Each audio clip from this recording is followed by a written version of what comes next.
এই বিষয়ে খুব সুন্দর একটি কথা রয়েছে। এক ব্রাহ্মণ কাশীতে অধ্যয়ন করতে গেছেন, কাশীতে পড়তে গেছেন। কাশী থেকে বিদ্যা অধ্যয়ন করে ফিরে এসেছেন নিজের রাজ্যের মধ্যে, নিজের গ্রামে। চারদিকে খুব চর্চা হয়েছে বলে এই ব্রাহ্মণ কুমার কাশী থেকে বিদ্যা অধ্যয়ন করে এসেছেন, খুব ভালো বিদ্বান, খুব ভালো পণ্ডিত হয়ে এসেছেন। সেখানকার রাজাও যখন শুনলেন তখন তিনি সেই ব্রাহ্মণকে নিজের কাছে নিমন্ত্রণ করিয়ে ডেকেছেন। ব্রাহ্মণ কুমার আসলেন, রাজা তাকে খুব সুন্দর আসন দিয়ে বসিয়েছে। রাজা প্রণাম করলেন, বিপ্রদেব আপনি কাশী থেকে অধ্যয়ন করে এসেছেন, আপনার কাছে আমার কিছু জিজ্ঞাসা আছে। রাজা নিজের জিজ্ঞাসা করলেন, ব্রাহ্মণ তার সমাধান করলো। রাজা খুব আনন্দিত হয়েছে। বিপ্রদেব আমি চাই যে আপনি আমার এখানে আতিথ্য সৎকার গ্রহণ করুন, আপনি আমার রাজ্যের মধ্যে পুরোহিত হয়ে থাকুন, আপনি আমার দরবারে থাকুন, আপনার যত খরচ আছে সব সমস্ত আমি সবসময় দেব, খুব সুন্দর আপনার জন্য ঘর বাড়ি মহল বানিয়ে দেব। সেই ব্রাহ্মণ বলল, আমি বিদ্যা অধ্যয়ন করে এসেছি রাজসেবক হওয়ার জন্য নয়, রাজ কর্মচারী রাজভৃত্য হয়ে থাকার জন্য নয়, আমি কার অধীনে থাকতে চাই না মহারাজ, আমার অপরাধ ক্ষমা করবেন, আমি মুক্ত স্বতন্ত্র থাকতে চাই। রাজা বললেন, ঠিক আছে বিপ্রদেব, আপনার যদি রাজ দরবারে থাকার ইচ্ছা নেই তাহলে আপনি আমার রাজ্যেই থাকুন, নিজে স্বতন্ত্র হয়ে থাকুন, আমি আপনার জন্য একটা সুন্দর মন্দির বানিয়ে দিচ্ছি, আপনি তার মধ্যে থাকবেন, নিজের ভজন সাধন করবেন। ব্রাহ্মণ বললেন, ঠিক আছে আমি সেটা স্বীকার করলাম। খুব সুন্দর সেই ব্রাহ্মণের জন্য মন্দির তৈরি করে দিয়েছে রাজা। সেই ব্রাহ্মণ তার মধ্যেই নিবাস করে নিজের পাণ্ডিত্য কর্ম দ্বারা যা অর্জন হয়, ভিক্ষা আবৃত্তি করে যা অর্জন হয় তা দিয়েই জীবন কাটাচ্ছে। সবসময় ঠাকুরের ভজন সাধন নিয়ে সেই ব্রাহ্মণ থাকে। দেখতে দেখতে সেই ব্রাহ্মণেরও বয়স হয়ে গেল, বৃদ্ধ প্রায় হয়ে গেছে, বয়স হয়ে যাচ্ছে। এদিকে রাজার পুত্র সেই রাজকুমার, সেও বড় হয়েছে। রাজা নিজের পুত্রের খুব সুন্দর ধুমধাম করে বিবাহ দিলেন। দূর দেশ থেকে মহারাজ রাজকন্যাকে বিবাহ করে নিয়ে আসা হয়েছে। রাজকুমার নিজের অর্ধাঙ্গিনীকে নিয়ে ঘরের মধ্যে আজকে বিশ্রাম করছে। আজকে তাদের শুভরাত্রি। সেই কন্যা এখন নতুন জায়গায় এসেছে, নতুন ঘর, নতুন বাড়ি, নতুন জায়গা, নতুন পরিবেশ। রাত্রিতে তার ঘুম হচ্ছে না। রাজকুমার তো ঘুমিয়ে রয়েছে, কিন্তু সেই রাজকুমারী, তার সেই অর্ধাঙ্গিনী, তার সেই বধূ, তার আর ঘুম হচ্ছে না। মহলের মধ্যেই ঘোরাঘুরি করতে লেগেছে। হঠাৎ করে রাত্রির অন্ধকারে ঘুরতে ঘুরতে দেখছে যে বিছানার নিচে কোনো বস্তু চমকাচ্ছে, খুব সুন্দর চমক দিচ্ছে।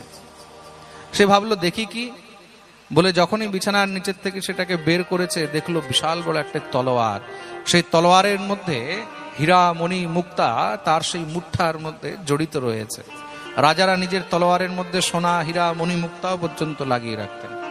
তলোয়ারটা যখনই বের করেছে, তলোয়ারটা এত ভারী ছিল, তার এত চমক দেখেই সঙ্গে সঙ্গে সেই পুত্রবধূ, সেই রাজকুমারী ঘাবড়িয়ে গেছে। হাত থেকে তলোয়ারটা পড়ে গেল।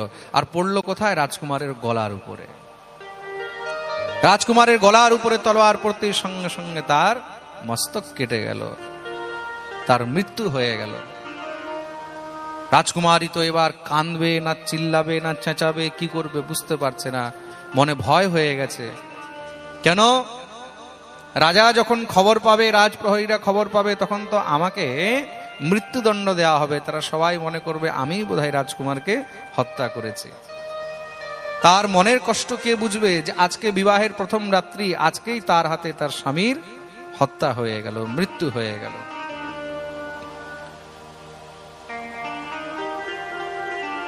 সে মহলের মধ্যেই বিচরণ করছে দুঃখে, বুঝতে পারছে না যে কি করব। হঠাৎ করে ব্রহ্ম মুহূর্তে দেখলো সেই মহলের পিছনে একটি কুয়া রয়েছে, কূপ। সেই কুয়ার মধ্যে ওই ব্রাহ্মণ এসে স্নান করে জল নিয়ে যাচ্ছে। যখনই তাকে দেখেছে, মনের মধ্যে হঠাৎ করে বিচার হলো, সঙ্গে সঙ্গে সে চেঁচাতে লেগেছে, বাঁচাও বাঁচাও বাঁচাও। রাজপ্রহরীরা দৌড়ে এসেছে, কি হলো কি হলো? সঙ্গে সঙ্গে সেই রাজকুমারী চেঁচিয়ে চেঁচিয়ে বলছে, দেখো দেখো, রাজকুমারকে হত্যা করে এক্ষুনি এখান থেকে কেউ দৌড়ে বেরিয়ে গেছে। রাজপ্রহরীরা দৌড়ে গেলেন, গিয়ে সেই ব্রাহ্মণকে পেলেন, তাকে বন্দী বানিয়ে ধরে নিয়ে এসেছে। দরবার লাগলো, রাজা নিজের সামনে সেই ব্রাহ্মণকে দেখেছে। রাজার মনে খুব কষ্ট হচ্ছে। বিপ্রদেবকে বললেন, ব্রাহ্মণ, আমি তোমার এমন কি নষ্ট করেছি যে তুমি আমার পুত্রের হত্যা করলে? ব্রাহ্মণ বলছে, মহারাজ, আমি আপনার পুত্রের হত্যা করিনি। রাজা বলছে, কিন্তু তার স্ত্রী, আমার পুত্রবধূ, সে বলছে যে তোমাকেই নাকি হত্যা করতে দেখেছে। ব্রাহ্মণ বলছে, আমাকে কি করে দেখতে পারে? আমি তো রাজমহলের পিছনে সেই যে কূপ রয়েছে তাতে স্নান করি, নিত্য সেখান থেকে জল নিয়ে যায়। আমি যাচ্ছি, হঠাৎ করে আমাকে রাজপ্রহরীরা ধরে নিয়ে এসেছে। রাজার সেই পুত্রবধূ বলছে, মহারাজ, আমি নিজে দেখেছি, হত্যা করে জানালা থেকে এসে লাফ দিয়ে পালিয়েছে। রাজা বলছে, এই ছিল নাকি? রাজকুমারী বলছে, হ্যাঁ, আমি ইনাকেই দেখেছি, মুখটা ঠিক মতন দেখিনি, কিন্তু বেরিয়ে ইনাকেই যেতে দেখেছি।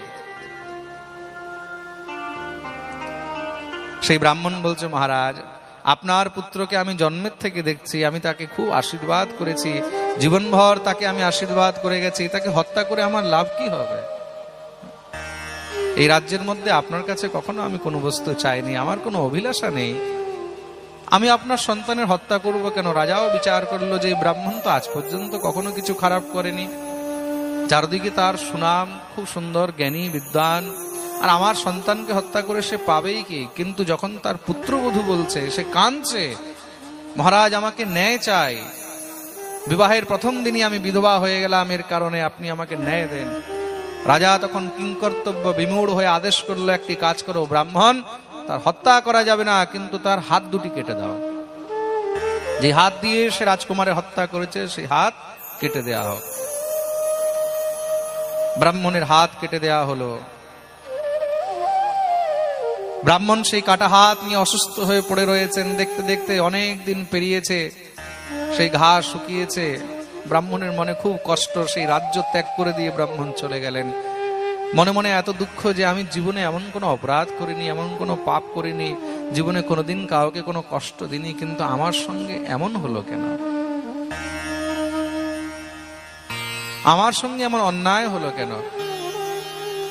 তিনি কোথাও খবর পেয়েছেন যে কাশীতে একজন অনেক বড় জ্যোতিষী রয়েছে, তিনি মানুষের ভূত ভবিষ্য বর্তমান সবকিছু বলতে পারেন, ত্রিকালদর্শী। তিনি মনে মনে বিচার করলেন, একবার তার কাছে গিয়ে জিজ্ঞাসা করি যে প্রভু, আমি এমন কি অপরাধ করেছি, জীবনে এমন কি আমি পাপ করেছি যার ফল আমাকে এইভাবে ভোগ করতে হলো? সেই ব্রাহ্মণ দুঃখী হয়ে কাশীতে সেই জ্যোতিষাচার্যের কাছে, সেই মহাজ্যোতিষীর কাছে গিয়ে উপস্থিত হয়েছে। তার ঘরের মধ্যে গিয়ে যখনই সে আওয়াজ দিয়েছে, ভিতর থেকে সেই জ্যোতিষাচার্যের, সেই জ্যোতিষীর স্ত্রী বেরিয়ে এসেছে। সেই স্ত্রী বেরিয়ে এসে ব্রাহ্মণকে যখন দেখলো, সেই স্ত্রী তখন গর্জনা করে বলছে, কি ব্যাপার, কিসের জন্য এসেছো? সেই ব্রাহ্মণ বলছে, আমি জ্যোতিষী মহারাজের সঙ্গে দেখা করতে এসেছি, উনার সঙ্গে কি দেখা হবে? হ্যাঁ হ্যাঁ, অনেক লোক আসে দেখা করতে, যাও ওখানে বসে যাও, যখন আসবে তখন দেখা করে নেবে। আচ্ছা আচ্ছা, ঠিক আছে। ব্রাহ্মণ সেখানে এক গাছের নিচে বসে আছে, দেখলো সেই জ্যোতিষী মহারাজ এসেছেন।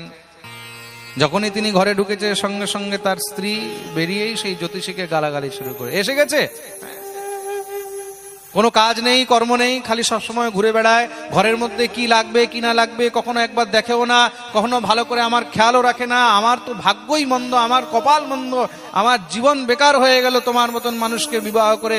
মানুষের সবসময় খালি ভূত ভবিষ্যৎ বলছে, আর আমার দিকে কোনো খেয়াল নেই, আমার কোনো যত্ন নেই, এই নেই সেই নেই। মহারাজ, সে তো আবল তাবল যা পারছে বকে যাচ্ছে। ব্রাহ্মণ চুপচাপ শুনছে, হাত পা ধুলো, হাত পা ধুয়ে আসনে বসেছে। তার সেই স্ত্রী খুব করে মহারাজ যা পেরেছে তা বলে টলে ভিতরে ঢুকে গেল। সেই জ্যোতিষী ব্রাহ্মণকে দূর থেকে দেখেছে, তাকে ডাকলো, আসো। ব্রাহ্মণ কাছে গেছে, প্রণাম করলেন। জ্যোতিষী বললেন, বলো, কি বলতে চাও? বলে, মহারাজ, আমি আপনার কাছে এসেছিলাম নিজের দুঃখ নিয়ে, যে আপনার কাছে কিছু জিজ্ঞাসা করব, কিন্তু এখন দেখতে পাচ্ছি আমার থেকে বেশি দুঃখিত আপনি, আমার থেকে বেশি দুঃখিত আপনি, আপনার কাছে আর কি জিজ্ঞাসা করব? ব্রাহ্মণ বললেন, কেন, এমন কি দেখলে? বলে, মহারাজ, আপনার মতন গুণী, আপনার মতন জ্ঞানী, চারদিকে আপনার এত নাম, চারদিকে আপনার এত সুনাম, চারদিকে আপনার এত চর্চা, আপনি এত বড় জ্যোতিষী, কিন্তু আপনার ভাগ্যে এমন স্ত্রী লেখা রয়েছে আপনার কপালে এমন বউ লেখা রয়েছে যে আপনাকে অপমান করছে, আপনাকে যা ইচ্ছা তা বলছে, সংসারে সবাই আপনার সুনাম করে, আপনাকে প্রণাম করে, চারদিকে আপনার নাম ছড়িয়ে রয়েছে। আমি আপনার নাম শুনে আপনার কাছে দৌড়ে আসলাম, আর এখানে এসে দেখছি আপনার স্ত্রী আপনার অবহেলা করছে, আপনাকে গালাগালি করছে, যা মুখে আসছে তাই বলছে, আর আপনি চুপচাপ সহ্য করে শুনছেন। আপনি এত বড় জ্যোতিষী হয়ে নিজের জন্য একটা ভালো বউ দেখতে পারলেন না? আপনি নিজের জন্য একটা ভালো অর্ধাঙ্গিনী দেখতে পারলেন না? সেই জ্যোতিষী হাসতে লেগেছে, বলছে, বিপ্রদেব,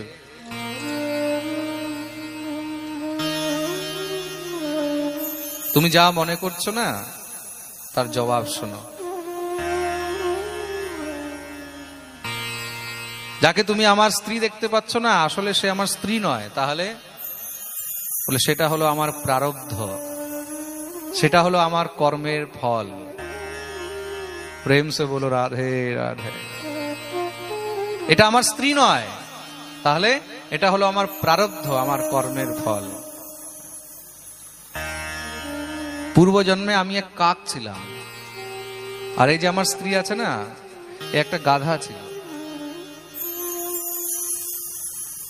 তার মালিক তাকে দিয়ে কাজ করাতো, কাজ করতে করতে মহারাজ দিনভর সে ক্লান্ত হয়ে যেত। যখনই একটু সময় পেত, ফাঁকা পেলেই সঙ্গে সঙ্গে সে একটা গাছের নিচে এসে বসে বিশ্রাম করত। তার পিঠের মধ্যে খুব বোঝা দেওয়া হতো, তো তা সেই বোঝা বইতে বইতে তার পিঠে একটু ঘা হয়ে গেছিল। আমি কাক ছিলাম, সেই গাছের উপরে বসে থাকতাম। ওই ঘাটা দেখে আমার জিভ লপলপ করতে শুরু করে দিত। কাক তো, কাক কি হয়, ঘা দেখলে, কোথাও থুতু দেখলে, কপ দেখলে, কোথাও কিছু দেখলে সঙ্গে সঙ্গে দৌড়ে তার মধ্যে গিয়ে লাফ দেয়। তা আমি তার পিঠের মধ্যে বসে তার ঘায়ের মধ্যে ঠোঁট দিয়ে ঠক ঠক ঠক ঠক করতে থাকতাম। সে কষ্ট পেত, কষ্ট পেলে সঙ্গে সঙ্গে সে দৌড়ে এদিক ওদিক পালিয়ে যেত, কিছু বলতে পারতো না। গাধা তো, পশু তো, কিছু বলতে পারতো না। আমার খুব মজা লাগতো। সে যখন দৌড়াতো, আমি আবার গিয়ে তার পিঠের উপরে উঠে বসে যেতাম, আবার তার ঘায়ের মধ্যে ঠোঁট দিয়ে খুব করে ঠোকর মারতাম। দেখতে দেখতে তার ঘা আরো বেড়ে গেছে। এবার তো আমার খুব মজা লাগতে লেগে গেল। তাকে যেখানেই দেখি সেখানে আমি তার পিঠের উপরে গিয়ে বসে সেখানে তার ঘায়ের মধ্যে আবার সেই ঠোকর মারা শুরু করে দিই। ঠোকর মারতে মারতে একদিন তার হাড়ের মধ্যে আমার ঠোঁট ঢুকে গেছে। ওই যে হাড়ের মধ্যে ঠোঁট ঢুকেছে, আমি আর ঠোঁট বের করতে পারছি না। কষ্টে আমিও এবার তড়পাচ্ছি, সেও কষ্টে তড়পাচ্ছে। কার হাড়ের মধ্যে যদি কোনো জিনিস ঢুকে যায় তখন সে কেমন কষ্ট পাবে। সেও লাফাচ্ছে, কিন্তু আমিও আর বেরোতে পারছি না, সেও আমাকে বের করতে পারছে না। সঙ্গে সঙ্গে সে কি করলো, পাশের নদীর মধ্যে ঝাঁপ দিয়ে দিয়েছে। কাক তো, কাক জল দেখলে উড়ে যাবে, কিন্তু এখন আমি উড়বো কি করে? আমার তো ঠোঁট তার মধ্যে ঢুকে গেছে, আর আমি বের করতে পারছি না। সেই গাধা তো নির্বুদ্ধি, জলের মধ্যে আরো গভীরে চলে গেছে। যখন চলে গেছে সেই স্রোতের মধ্যে সেও বয়ে গেছে, আর আমিও তার সঙ্গে বয়ে গেলাম। দুজনের মৃত্যু হয়ে গেল। পরজন্মে সে স্ত্রী হয়ে জন্মগ্রহণ করেছে, আর আমি ব্রাহ্মণ হয়ে জন্মগ্রহণ করলাম, আমি জ্যোতিষী হলাম। কিন্তু আমার প্রারব্ধে তার সঙ্গে যে আমার সঙ্গ লেখা ছিল, ওই যে প্রারব্ধের ফল লেখা ছিল, তার জন্য তার সঙ্গে আমার বিবাহ হলো। ওই যে ঠোঁট ঢুকেছিল পূর্বজন্মে, আজ পর্যন্ত আর সেই ঠোঁট বের করতে পারলাম না। এই জন্মে সেই আমার স্ত্রী হলো, আর আমি তার স্বামী হলাম। ওই যে পূর্বজন্মে আমি সবসময় তাকে ঠোকর মারতে থাকতাম, তাকে যে আমি নিজের জিহ্বা দিয়ে, নিজের ঠোঁট দিয়ে কষ্ট দিতে থাকতাম, তার জন্য এই জন্মে সে আমাকে সবসময় নিজের বাণী দিয়ে, নিজের মুখ দিয়ে কষ্ট দিতে থাকে, আর আমাকে চুপচাপ সব সহ্য করতে হয়, শুনতে হয়। সে যা বলছে আমাকে সব শুনতে হচ্ছে। বলে, আপনি গুণগণ মেলাল না? বলে, আমি সব মিলিয়েছি, তার সঙ্গে আমার গুণগণ সবকিছু মিলেছে। জ্যোতিষের সিদ্ধান্তের অনুসারে আমি দেখলাম যে সে আমার উপযুক্ত পাত্রী। ওই যে তার সঙ্গে আমার প্রারব্ধ লেখা আছে, গুণগণ সবকিছু মিলেছে, তার সঙ্গেই বিবাহ হয়েছে। কিন্তু ওই যে আমি যে এই কর্ম করেছি, তার ফল আমাকে ভোগ করতে হবে। তার জন্য আজও সেই কর্মের ফল ভোগ করেই যাচ্ছি। তুমি যতই কুণ্ডলী মিলিয়ে নাও, তুমি যতই গুণগণ মিলিয়ে নাও, তোমার ভাগ্যে, তোমার প্রারব্ধে যা লেখা আছে, তোমাকে সেটা ভোগ করতেই হবে। প্রেম সে বলো রাধে রাধে।